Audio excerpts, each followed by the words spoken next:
नमस्कार मित्रांनो, आज दिनांक 25 मे 2024च्या महत्त्वपूर्ण घडामोडी मी घेऊन आलो आहे. या घडामोडी विविध स्पर्धा परीक्षांमध्ये अत्यंत महत्त्वाच्या आहेत. तर पेन आणि पेपर घेऊन तयार राहा. पहिला मुद्दा पाहूया आपण दिल्लीमधून. दिल्लीमध्ये गुलामी मतदान केंद्रे स्थापित करण्यात आली आहेत. सध्याची लोकसभा निवडणूक जी चालू आहे ती लोकसभा निवडणुकीच्या दरम्यान दिल्लीमध्ये गुलाबी मतदान केंद्रे स्थापन करण्यात आली आहे, ज्यांचे संपूर्ण व्यवस्थापन महिला मतदान कर्मचारीच करणार आहेत. तसेच सर्वप्रथमच दिल्लीमध्ये प्रत्येक संसदीय मतदारसंघात एक मतदान केंद्र असे असेल जे पूर्णपणे दिव्यांग व्यक्तींनीच चालवलेले असेल, म्हणजे तेथील कर्मचारी दिव्यांग असतील. हा लक्षात घ्या. यानंतर आपण लोकसभा विविध मतदारसंघ रोज पाहतोय. आज पाहूया बिहारमधील भोजपूर जिल्ह्यामध्ये आराह नावाची एक लोकसभा मतदारसंघ. आराह ही जी लोकसभा मतदारसंघ आहे हा एक अतिशय उच्च प्रोफाईल असा लोकसभा मतदारसंघ आहे. 1857च्या क्रांतीचे नायक वीर कुंवर सिंग यांच्या शौर्य आणि शौर्यासाठी आराह हा प्रसिद्ध आहे. आराहचा जो शाहबाद प्रदेश आहे हा प्रदेश भारताच्या वाटीचा भाग म्हणून सुद्धा ओळखला जातो. मित्रांनो, गोरखपूर लोकसभा मतदारसंघ पाहूया. गोरखपूर लोकसभा मतदारसंघ आहे हा उत्तर प्रदेश राज्याचे मुख्यमंत्री जे आहेत योगी आदित्यनाथ यांचा बालेकिल्ला म्हणून मानला जातो. पण 2017 पर्यंत योगी आदित्यनाथ इथे 5 वेळा खासदार झाले होते. त्यानंतर त्यांनी गोरखपूर ही जागा सोडली, म्हणजे तेथून निवडणूक लढवणे त्यांनी बंद केले, कारण ते राज्याचे मुख्यमंत्री झाले होते. यानंतर पुढे लोकसभा निवडणुकीदरम्यान मतदान केंद्रनिहाय मतदानाचा डेटा आपल्या वेबसाईटवर अपलोड करण्याची जी एक याचिका सर्वोच्च न्यायालयात एका याचिकाकर्त्याने दाखल केली होती. या याचिकेवर निवडणूक आयोगाला जे निर्देश द्यावेत हे देण्यास सर्वोच्च न्यायालयाने आज नकार दिला होता. ठीक आहे. यानंतर पुढील हा खूप महत्त्वाचा मुद्दा आहे मित्रांनो. जे आपण पारतंत्र्यात होतो, पारतंत्र्यात असताना पारतंत्र्यातील काही शब्द ब्रिटिश तर निघून गेले, पण त्यांचे काही शब्द तसेच राहिले. ते नौदलाने आता काढून टाकले आहेत. ते 2 शब्द कोणते ते पाहूया. नौदलाने जहाजासाठी जो शब्द वापरला जहाजावरील कर्मचाऱ्यांसाठी वापरला जात होता जॅक स्टाफ, ठीक आहे, आणि जहाजावरील जो झेंडा होता त्या झेंडाला जॅक असे म्हणत यापूर्वी.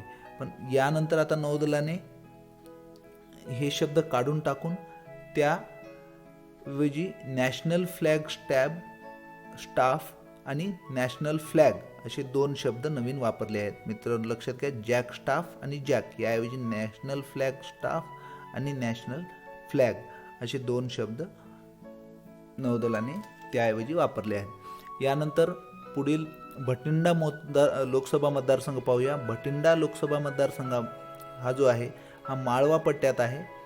ही जी जागा आहे, माळवा पट्टा जो आहे हा कापूस उत्पादनाचे दुसरे जे नाव आहे पांढरे सोने यासाठी प्रसिद्ध आहे.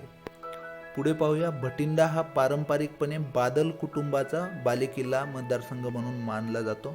भटिंडा हा पंजाबमध्ये आहे. तर पंजाबचे मुख्यमंत्री जाणून घ्या, भगवंत सिंग मान हे आहेत. पुढील महत्त्वाचा मुद्दा आहे मित्रांनो NDA म्हणजे राष्ट्रीय संरक्षण प्रबोधिनी. याचे 146वा दीक्षांत समारंभ समाप्त झाला. तर या समारंभ संचलन सोहळ्यामध्ये लष्कर प्रमुख जनरल मनोज पांडे उपस्थित होते. या सोहळ्यात शोभित गुप्ता याला राष्ट्रपती सुवर्ण पदक, माणिक तोरनला रौप्य पदक तर अन्नी नेहराला कांस्य पदकाने सन्मानित करण्यात आलं होतं.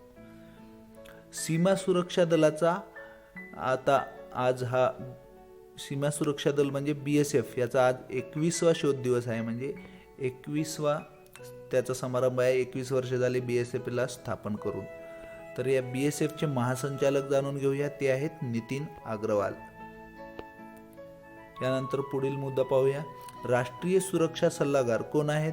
तर अजित डोवाल. अजित डोवालने एका कार्यक्रमात म्हटले आहे की भारत खूप वेगाने बदलत आहे आणि येत्या 10 वर्षात ती $10 ट्रिलियन अर्थव्यवस्था होऊन जाईल. नेक्स्ट महत्त्वाचा मुद्दा पाहूया मित्रांनो. बंगालच्या उपसागरामध्ये रेमाल नावाचे चक्रीवादळ विकसित होणार आहे. तर ह्या चक्रीवादळाचा जो प्रभाव आहे हा शेजारी बांगलादेशच्या किनारपट्टीवर होणार आहे, तसेच भारताच्या किनारपट्टीवर सुद्धा होणार आहे. रेमाल नावाचे चक्रीवादळ लक्षात घ्या. नेक्स्ट पाहूया मित्रांनो, FTII कान्स चित्रपट महोत्सवाकडून एक महत्त्वाची बातमी आहे. ही तुम्ही नोंद करून घ्या मित्रांनो. 100% येणारे कोणत्याही एक्झाममध्ये हे येऊ शकतो आणि येणारच आहे. माझ्याकडून लिहून घ्या मित्रांनो. पुण्याच्या FTII अर्थात भारतीय चित्रपट आणि दूरचित्रवाणी संस्थेच्या चिदानंद नाईक या विद्यार्थ्यानं दिग्दर्शित केलेल्या sunflowers were the first ones to know, म्हणजे sunflowers were the first ones to know या लघुपटाला 77व्या कान्स चित्रपट महोत्सवात सर्वोत्कृष्ट लघुपटाचा जो पुरस्कार असतो त्या पुरस्काराचे नाव आहे ला सिनेफ. हा पुरस्कार जाहीर करण्यात आला आहे मित्रांनो. लघुपटाचे नाव लक्षात घ्या, sunflowers were the first one to know हा लघुपट आहे. हा कोणी बनवला आहे तर FTIIचा जो विद्यार्थी आहे चिदानंद नाईक याने बनवला आहे. याला सर्वोत्कृष्ट लघुपटाचा पुरस्कार ला सिनेफ हा पुरस्कार मिळाला आहे. कान्स चित्रपट महोत्सव पूर्ण जगभरात प्रतिष्ठेचा महोत्सव मानला जातो. यामध्ये जर एखादा पुरस्कार मिळाला म्हणजे याला जागतिक कीर्ती प्राप्त झाली आहे या लघुपटाला असे समजले जाते आणि होतेच तशी. या चित्रपटाचं जे कथानक आहे sunflower the first one who no, हे कथानक कर्नाटकमधल्या लोककथेवर आधारित आहे. याचं चित्रीकरण सूरज ठाकूर, संकलन मनोज व्ही आणि ध्वनी संयोजन अभिषेक कदम यांनी केलं आहे. कंबोडियामधून बातमी येत आहे. 2-3 दिवसापासून आपण पाहतो की जे नोकरदार आहेत कंबोडियामध्ये भारताचे, ते भारतीय नागरिकांना त्यांना फसवणूक करून तिकडे काही जणांना नेले होते. तर कंबोडियाची राजधानी नोम पेन ही जी आहे, या नोम पेनमधून भारतीय दूतावासाने अशा 60 भारतीय नागरिकांची तुकडी भारतामध्ये परत आली, ज्यांना फसवणूक केले गेले होतं कंबोडियामध्ये बनावट कागदपत्रांच्या आणि बनावट एजंटाच्या, बनावट दलालाच्या आधारे. ठीक आहे. यानंतर पापुआ न्यू गिनी ह्या नावाचा जो देश आहे, या देशामधून महत्त्वाची बातमी आली आहे. तर या भागामध्ये एक भूस्खलन झाले आहे. या भूस्खलनामध्ये कमीत कमी 100 लोकांचा मृत्यू झाल्याची बातमी पुढे आली आहे. तर मृत्यू किती जणांचा झाला माहीत नाही. जवळपास 300 घरे या भूस्खलनामध्ये दाबली गेल्याचा अशी बातमी आहे. तर आपण पाहूया पुढे. आज फक्त भूस्खलन आणि कमीत कमी 100 जणांचा मृत्यू झाला आहे अशी बातमी आहे. पुढे काय येते ते आपण उद्या किंवा परवाच्या बातमीपत्रात किंवा चालू घडामोडीमध्ये आपल्याला समजेलच. मित्रांनो, हा सुद्धा खूप महत्त्वाचा मुद्दा आहे. या मुद्द्यामध्ये एप्रिल महिन्यात जे अमेरिकेचे राष्ट्राध्यक्ष जो बायडन यांनी युक्रेनच्या पुनर्वसन आणि आर्थिक मदतीसाठी अमेरिकेत असलेली रशियाची $5 अब्ज संपत्ती जप्त करण्याचा अधिकार प्रशासनाला देण्याच्या अधिसूचनेवर स्वाक्षरी केली होती. म्हणजे रशियाची जी काही मालमत्ता अमेरिकेमध्ये आहे ती मालमत्ता जप्त करून, अमेरिका जप्त करून ती मालमत्ता युक्रेनच्या पुनर्वसन आणि आर्थिक मदतीसाठी खर्च करणार असा जो बायडन यांनी अशी अधिसूचना काढून त्यावर स्वाक्षरी केली होती.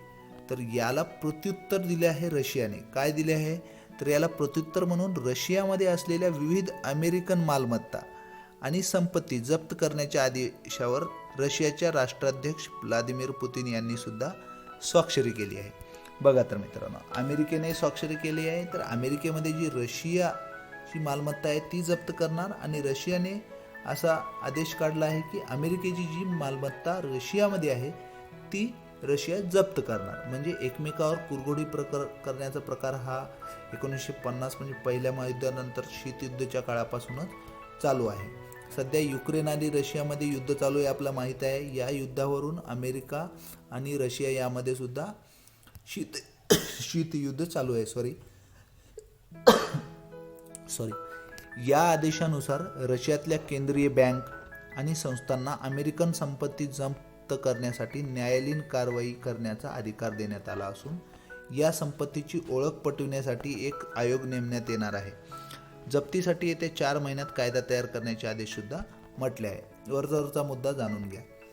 युक्रेनमध्ये ईशान्येकडील खार्किव शहरावर क्षेपणास्त्र हल्ल्याच्या लाटेत किमान 7 लोक ठार झाल्याची बातमी आहे.